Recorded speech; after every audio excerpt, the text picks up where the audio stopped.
Assalamualaikum warahmatullahi wabarakatuh. Terima kasih hampa mai melepak singgah kat sini. Nak dengar cerita apa Madin nak share kat hampa. Macam biasalah, hai-hai mistik je orang tu pakai share kat Madin.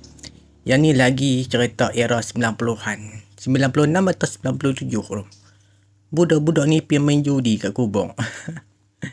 Lah dulu kan main ni apa Pok Den orang panggil. Itulah apa pakcik yang nama Yahya kan. Dia kenang-kenang balik seronok juga dulu tu. Itulah aktiviti hobi budak dulu kan. Jadi pakcik Yahya ni, masa tu umur dia 20 tak silap dia. Dia benda ni berlaku dekat utara Malaysia. Mana disebut utara cukup tu. Jadi umur dia 20 atau 21 macam tu kan. Mereka ni, aktiviti mereka seminggu 3 kali hingga 5 kali. Mereka duk pergi main Pok Den tau. Dekat dengan kubur. Bukan di atas kubur, berdekatan dengan kubur ya. Tahu macam mana? Kan tempat orang baca talqin tu, yang pondok tu, depa angkat pergi letak kat tepi kubur, depa letak pelepah-pelepah nyok dah lindung. Lepas tu baca lilin. Bila lindung dengan pelepah nyok kan, cahaya lilin tu orang jauh tak nampak lah. Selalunya 5 hingga 10 orang juga depa duk main. Tapi waktu satu malam tu benda ni jadi kan. Depa semua 8 orang dah. Itulah pakcik Yahya dengan kawan-kawan dia. Jadi malam benda tu jadi kan. Lebih kurang pukul 10 malam. Mereka jalan kaki tau ramai-ramai. Lalu kok apa jalan-jalan kampung, hutan-hutan kampung. Jadi pergi kat kubur. Angkatlah tempat baca talqin tu. Pergi kat hutan-hutan kampung. Kira tepi kubur lah dari pemain ni. Adalah setengah jam pertama mereka nak setting-setting apa kan. Pacak lilin. Nak letak apa pelepah nyok apa. Lepas tu mereka pemain lah kan. Pok Den ni. 8 orang semua main. Jadi duk tengah ralik main kan. Seronok kan. Budak dulu main macam tu. Seronok lah. Ralik punya ralik sampai jam pukul 1 pagi dah. Kat sini nak jadi cerita ni. Ada dengar bunyi suara budak teriak dah. Kalau nak ikutkan, rumah yang paling dekat pun lebih kurang orang kata 100 meter ke atas, 200 meter ke bawah. Tu rumah paling dekat. Tu pun rumah kawan-kawan mereka yang main sekali kat situ juga. Tapi tak ada budak-budak pun. Yang mereka dengar ni budak teriak dah. Mula-mula mereka buat tak tahu ya. Sayur dengar. Sayur dengar. Mereka tak layan pun. Mereka dah fokus main Pok Den mereka kan. Lepas tu ada kawan pergi tegur tau. Hei, anak siapa lah lapak susu malam-malam duk teriak ni. Punca kawan tegur kan. Selang beberapa minit dengar bunyi. Macam kepak burung ni. Sebab benda tu tak pelik pun kepak burung ni. Mereka sangka yang tu burung hantu. Kan burung hantu aktif malam-malam kan. Duk tangkap tikui ke apa kan. Lepas bunyi kepak burung tu, siapa pun tak tengok atas. Buat tak layan ya. Lepas tu dengar bunyi pelepah apa ni pokoknya tau. Dia ibarat macam tikui berlari. Daripada pelepah ni pelepah sana. Dia lompat pelepah-pelepah kan. Dia anggap mungkin tikui. Yang tadi burung ligan tikui kan. Buat tak tahu je lah kan. Jadi benda tu duk main kawasan mereka ya. Mereka ni duk bawa bumbung kan. Kan tempat baca talqin tu bawa bumbung. Mereka tak layan dah. Adalah dalam 10 minit pertama. Abaikan. Dia fokus dengan Pok Den mereka. Nak jadi cerita seorang kawan. Nama dia Khalid tau. Dia ni macam tergerak hati nak tengok. Tapi bukan atas kepala. Atas kepala bumbung kan. Kira belah tepi lah. Dia tengok-tengok dia diam tau.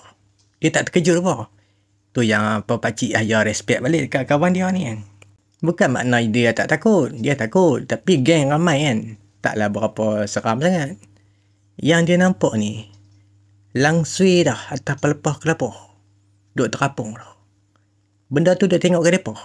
Jadi Khalid ni dia buat tak tahu dulu. Dia tunggu round tu habis lah. Baru dia tanya kawan-kawan. Weh, hampa tengok Asad?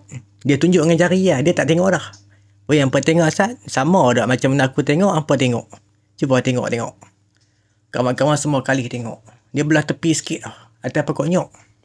Semua pakat bangun. Weh, biar betul weh. Ni hantu jenis apa ni? Ada kawan-kawan kata macam tu.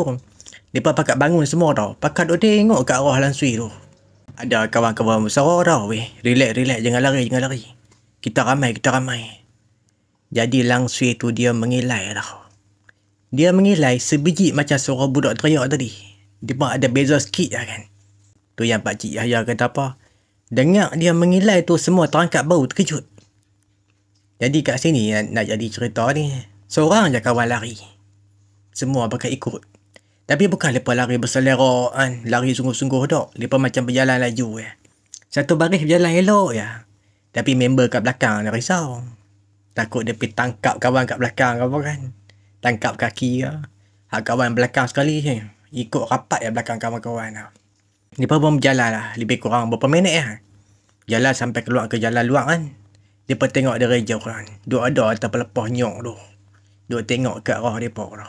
Masa tu tengok dia ni terbang. Pusing dalam 2 kali macam tu. Kawasan kubur kan. Lepas tu dia junam ke tanah tau. Hilang tau. Jadi masa dia hilang tu. Dengar mengilai tau. Yang ni dengar dekat mereka ya. Apa lagi kali ni lari semua. Walaupun mereka dah bersurai masing-masing balik ke rumah masing-masing kan. Tapi cerita ni tak habis lagi. Kena dekat member nama Khalid tau. Tak tahulah pasal apa. Benda tu serang dia seorang ya. Dia pun 8 orang. Tapi benda ni dia serang si Khalid saja tau. Khalid balik rumah malam tu. Dalam pukul 4 pagi lebih juga lebih kurang. Tak boleh tidur tau. Dia dengar berserau atas bumbung ni. Sampai ayah si Khalid keluar tau. Adik, ni hang bawa balik apa ni? Sebab dalam rumah tu, apa ni si Khalid ya, orang kata anak yang paling nakal kan. Tu yang ayah dia syak, dia pergi mana-mana bawa balik benda ni. Dia duk main atas bumbung tau. Dia duk sangkut apa rambut dia, kot zinc tau. Itulah yang orang dengar macam pasiak orang Bali kan. Dia punya rambut langsui tau. Sebab apa yang pakcik ayah kata, rambut dia keras tau. Keras dah panjang. Bila dia terbang tidur, rambut dia menghurai ke bawah lah. Tu yang sangkut bumbung rumah orang tu. Jadi duk mengilai atas bumbung ni. Sampai satu keluarga Khalid ni, dia pun duduk termenung ya. Tak tahu nak buat apa dah. Sampai nanti dia senyap sendiri tau. Jadi esok tu, keluarga si Khalid ada tanya jiran-jiran. Khalid pun tanya juga jiran yang lain. Malam ada dengar apa-apa tak kan. Jadi jiran-jiran seorang pun tak dengar mengilai tu. Rupa-rupanya keluarga Khalid saja yang dengar mengilai atas bumbung tu. Oi, kuat kot. Tapi jiran tak dengar lah benda ni. Jadi keesokannya dia pun jumpa ramai-ramai. Yang Yahya ni masa tu dia umur 20-an kan. Dia ni duk bercampur dengan orang tua-tua, veteran-veteran. Yang geng muda ni duk main pop dance. Orang tua-tua, mereka ni nombor. Jadi bila bercerita balik kat geng orang tua-tua kan, mereka pun ada pengalaman juga rupanya. Sebiji macam pakcik-pakcik cerita ni. Yang pasal apa ciri-ciri langsui kan. Tu Yahya cerita macam mana dah. Dia punya ciri-ciri dia langsui yang mereka tengok kan. Dia ibarat macam ada seorang makcik, umur dia mungkin 100 tahun. Dia tengah terbang tidur dalam keadaan nak rambut panjang. Macam tu rupa dia. Dia bukanlah pakaian. Dia pun nak sebut pakaian pun entah lah kan. Cuma nampak berkibar-kibar ya kan. Jubah ke apa kan entah kan. Berkibar-kibar dia punya kain dia. Rambut dia panjang. Memang rambut dia keras tau.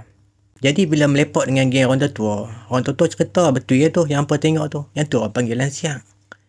Lepas tu ada seorang pakcik-pakcik kat kedai kopi. Dia kongsi balik apa pengalaman dia kan. Dulu mereka ni duk main nombor ekor kan. Jadi selalulah pergi cari bomoh lah. Buat nombor kan. Tapi tak semua bomoh betul. Mereka kena tipu pun banyak juga kan. Jadi bomoh tak pergi buat pun. Bomoh cuma ajak ya. Hampa cari barang ni, hampa pergi kat sini, baca ni, lagi tunggu dia main kan. Macam tu ya bomoh ajak. Jadi seorang pakcik ni, dia ambil kain batik bini dia. Yang ada darah period tau. Dia tak ada barang-barang lama apa kan. Yang tu pun jadi lah kan. Nak umpan, nak bagi dia keluar, nak minta nombor. Jadi bomoh pun ajak kan. Pergi kat kawasan kubur-kubur lama kan.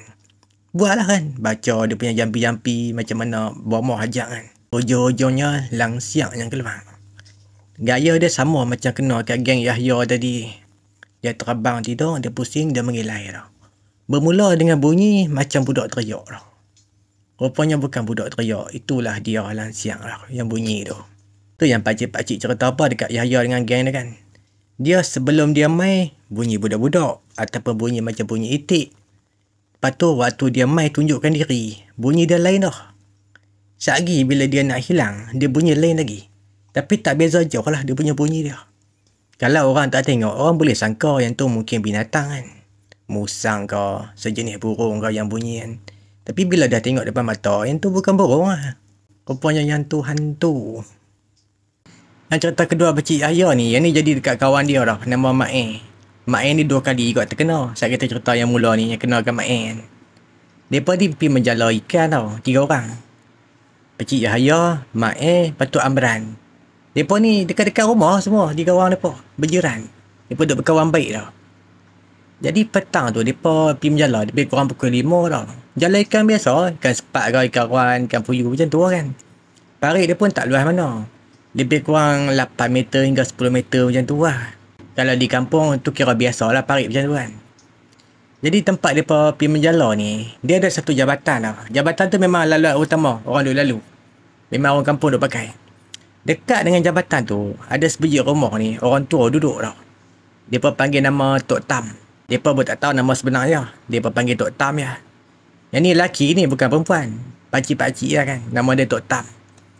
Jadi dia ni gaya dia rock sikit. Dia suka pakai seluar pendek. Dia pakai kemeja, dia buka hutang. Lepas tu rambut dia panjang tau. Berubah putih tau. Umur dia dalam 60-an tau. Kalau tengok seram lah. Kalau orang tak kenal, orang seram juga lah kan. Tapi dia pun kenal. Tu tak heran sangat. Jadi apa 3 orang mereka parking motor dekat jabatan.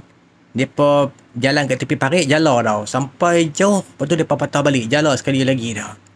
Jadi benda ni jadi. Masa mereka jalan nak patah balik ni. Lebih kurang pukul 7.30 dah lebih kurang tu. Dia pun buat kering lah.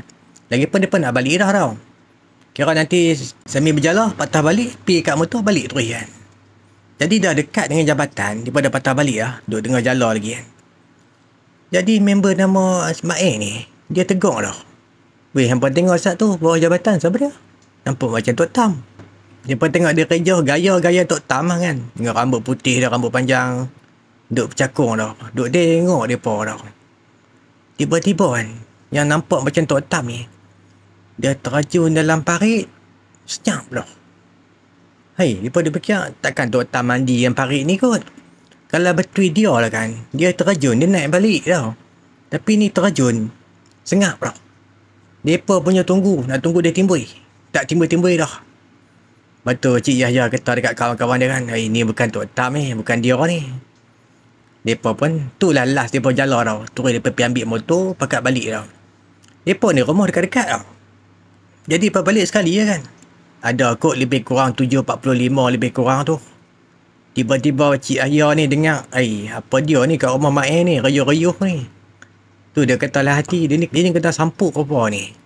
Jadi Pakcik Yahya pun pergi dia tengok kan. Apa bersih-bersih kat rumah Mak kan. Rupanya betul. Dia duduk bercakung, sandang kat dinding. Dia peluk lutut dia. Dia cakap sorang-sorang lah. Jadi masa Pakcik Yahya sampai, dia nak tengok apa jadi. Masa tu Mak tunjuk dekat Pakcik Yahya. Oh tu, Tok Tam mai dah, Tok Tam. Mai masuk, Tok Tam, mai masuk. Mak kata dekat Pakcik Yahya dia dengan Tok Tam. Kira masa tu Mak dengan mak dia pun, hang aku lah. Tu mak dia pun terkejut. Bila lama sikit baru tahu ada benda ni masuk dalam badan dia ni. Bila sembang-sembang balik dengan Pakcik Yahya kan, nampak pergi mana petang tadi, jalan kat mana. Bagi tahu kat jabatan dekat rumah Tok Tam. Cerita yang dia pun nampak macam Tok Tam yang terjun dalam parit tu hilang. Jadi masa Mak jadi macam tu kan. Orang di surau pakat mai tau. Sebab rumah depa ni dekat dengan surau. Ramai kan. Yang tolong rawat Tok Imam lah. Apa yang Tok Imam buat kan, pegang kepala Mak dia rukiah tau. Bergegak badan ni. Yang Pakcik Yahya tengok kan. Mata ni atas. Nampak mata putih lah. Sampai satu tahap tu duduk tengah rukiah kan, macam ada satu benda keluar pada badan dia tau. Zam. Jadi tersentok si Mak ni. Dia rebah lah masa tu tau. Ujunglah benda ni tak berpanjangan kan. Jadi hari tu, habis hari tu ya. Esok ke lusa ke, tak ada jadi apa-apa dah kan. Mereka dah serik juga kan. Nak pergi jalan dekat rumah Tok Tam ni. Lepas tu memang mereka pergi berjalan lagi. Tapi tak pergi dah kat situ lah. Kalau kata tengah-tengah hari ke, pukul 2 petang, 3 petang, 4 petang, okey lagi lah. Dia salah satu sebab yang jadi macam ni. Sebab masa tu dah senja dah. Mereka duduk kalut, duduk berjalan lagi kan. Ternampak benda macam tu. Orang kata mungkin sebab mereka tegok pun dah. Tapi mujur Pakcik Yahya dengan kawan lagi kawan dia tak ada apa-apa kan. Benda ni jadikan Mak lah. Bila mereka bincang-bincang balik kan, mungkin sebab Mak yang nampak dulu kot. Sebab tu jadi kat dia benda ni. Yang ni masa umur mereka, umur Pakcik Yahya dengan geng dia kan. Masa tu belah-belah lagi tau. Mereka ni kalau main musim buah jambu, mereka dah tahu dah nak pergi cari kat mana. Iaitu rumah Tok Long tau. Tok Long ni seorang makcik-makcik lah. Dia duduk satu keluarga dia lah kan. Dia ada laki dia, ada anak-anak dia, cucu dia kan. Main musim buah jambu, dia patah dah. Pergi rumah Tok Long mesti ada buah, mesti dia bagi dah. Betul, memang dia bagi dah. Dia pun buat-buat lalu kan, lalu. Tolong, minta buah sikit. Main ambil kan. Tak apalah tu waktu siang, waktu Tok Long ada. Jadi yang Mak ni, malam-malam terangin nak makan buah jambu dah. Segar nak minta dah.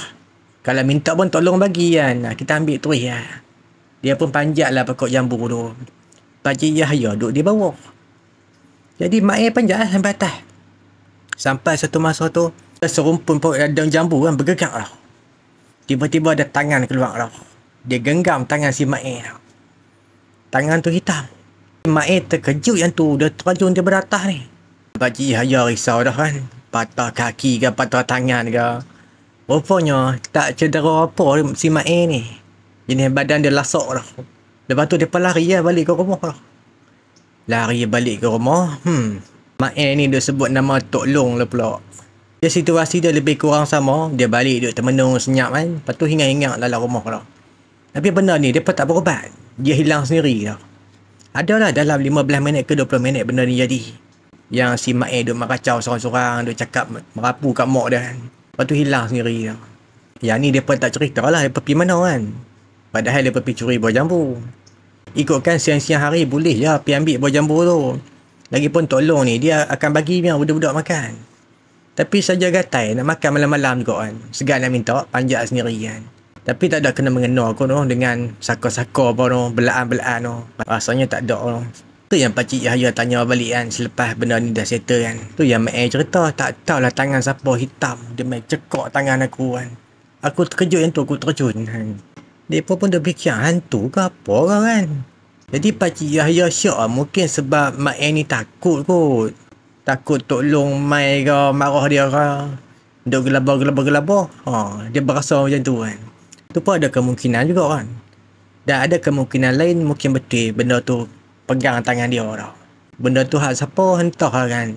Mereka pun tak ada syok-syok apa yang Tok Long ni belah hantu pun tak ada. Dia orang bagus Tok Long ni. Laki dia pun semua bagus-bagus. Anak-anak dia semua bagus-bagus kan. Kira keliling rumah dia tu ada pokok buah apa. Mainlah minta bila-bila masa pun. Ambil lah nak makan. Sampai Tok Long kata kalau hampa rajin hampa kutip semua pergi jual kan. Nanti duit kita bagi seorang sikit kan. Tapi tak pernah pun dia pergi jual. Dia ambil untuk makan je kan.